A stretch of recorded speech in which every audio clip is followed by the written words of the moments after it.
ഈശോയിൽ സ്നേഹമുള്ളവരെ, വിശുദ്ധ മത്തായിയുടെ സുവിശേഷം 6-ാം അധ്യായം 19 മുതൽ 24 വരെയുള്ള തിരുവചനങ്ങളാണ് നമ്മളിന്ന് ധ്യാനിക്കുക.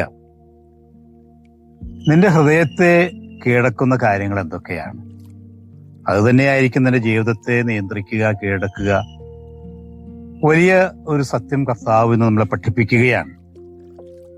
ഭൗതിക വസ്തുക്കളെ തിന്മയല്ല, തീർച്ചയായിട്ടും അവയിൽ നന്മയുണ്ട്. പക്ഷേ അത് നിന്റെ ഹൃദയത്തിൽ സൂക്ഷിക്കുന്ന നിധിയാകരുത് എന്ന് ഈശോ പഠിപ്പിക്കുകയാണ്.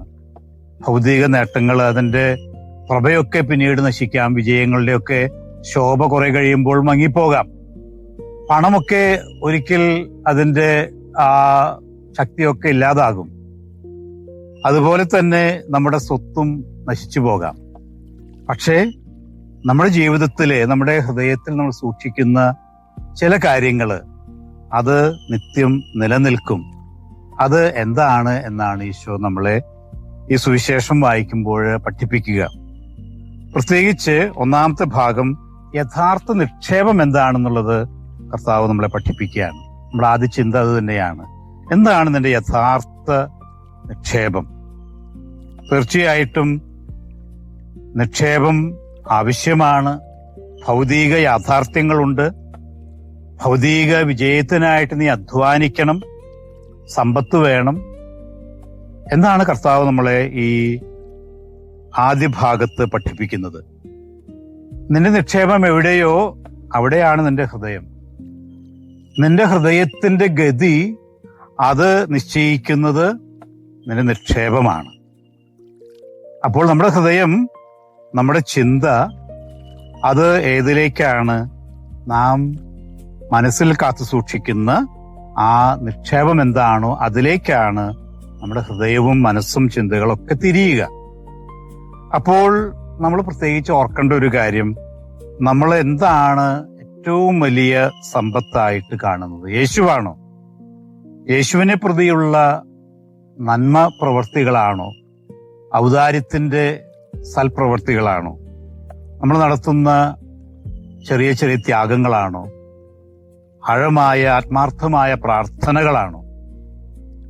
ഈശോയ്ക്ക് വേണ്ടി, ഈശോയെ പ്രതി നമ്മൾ നടത്തുന്ന അനുസരണമാണോ? ഇതൊക്കെ ഏറ്റവും പ്രധാനപ്പെട്ട കാര്യമാണ്. ഈ മൂല്യങ്ങളാണ് യേശുവിന്റെ മൂല്യങ്ങൾ.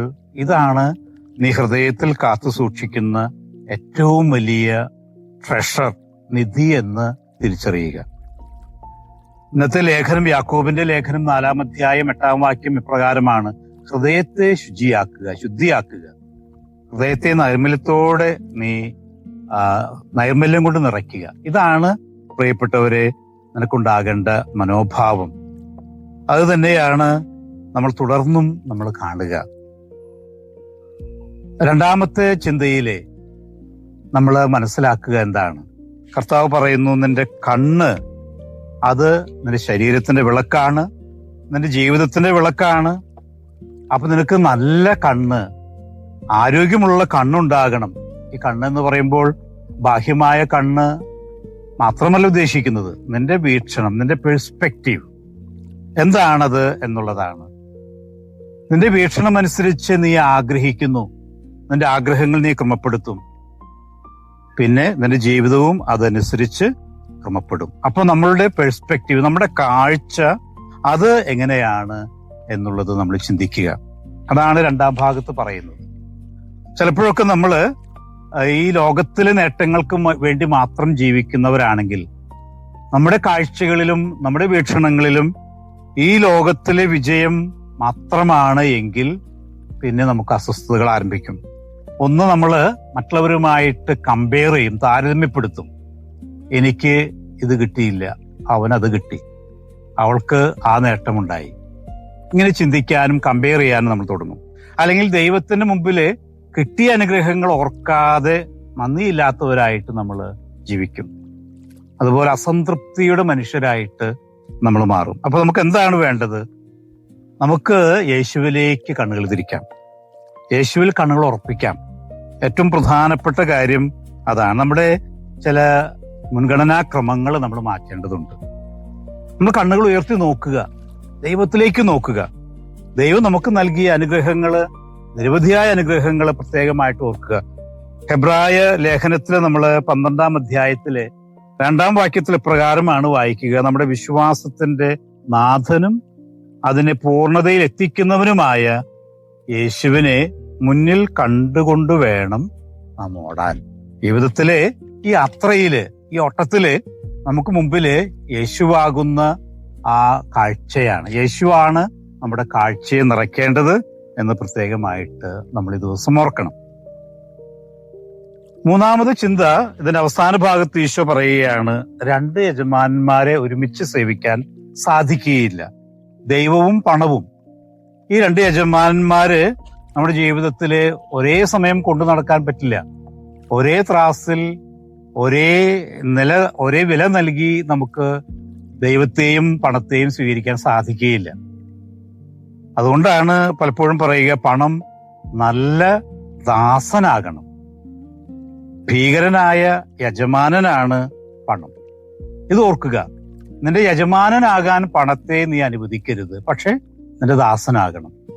പണം വേണ്ട എന്നൊരിക്കലും കർത്താവ് പറയുന്നില്ല. പക്ഷെ അതിന്റെ ഉപയോഗത്തെപ്പറ്റി വ്യക്തമായിട്ടുള്ള ചില കാഴ്ചപ്പാടുകള് നമുക്ക് ഈശോ ഇന്ന് നൽകുകയാണ്. പണം കൊണ്ട് എല്ലാം നേടാൻ പറ്റുമോ? ഇല്ല. ഇങ്ങനെ പറയാറില്ലേ, പണം കൊണ്ട് ഹൗസ് പണിയാം, പക്ഷേ ഹോം ഉണ്ടാക്കാൻ സാധിക്കുകയില്ല. ഒരു കെട്ടിടം പണിയാം, പക്ഷേ അതൊരു ഭവനമാക്കി മാറ്റാനായിട്ട് പണത്തിന് സാധിക്കുകയില്ല. അപ്പൊ നിന്റെ മാസ്റ്റർ, നിന്റെ യജമാനൻ ആരാണ് എന്നുള്ളതാണ് ഏറ്റവും വലിയ ചോദ്യം. ദൈവത്തിലേക്ക്, ദൈവപിതാവിലേക്ക് കണ്ണുകൾ ഉയർത്താൻ, ദൈവത്തിൽ ആശ്രയിക്കാൻ നിനക്ക് സാധിക്കുന്നുണ്ട്. നിന്റെ അധ്വാനങ്ങൾക്ക് ഏറെയുണ്ട്, പക്ഷെ അധ്വാനങ്ങളുടെ ഒക്കെ ഇടയിൽ ദൈവത്തിലേക്ക് നിന്റെ കണ്ണുകൾ ഉയർത്താൻ നിനക്ക് സാധിക്കുന്നുണ്ടോ? ഈശോ നിനക്ക് വേണ്ടി ചെയ്ത കാര്യങ്ങൾ നീ ഓർക്കുന്നുണ്ടോ?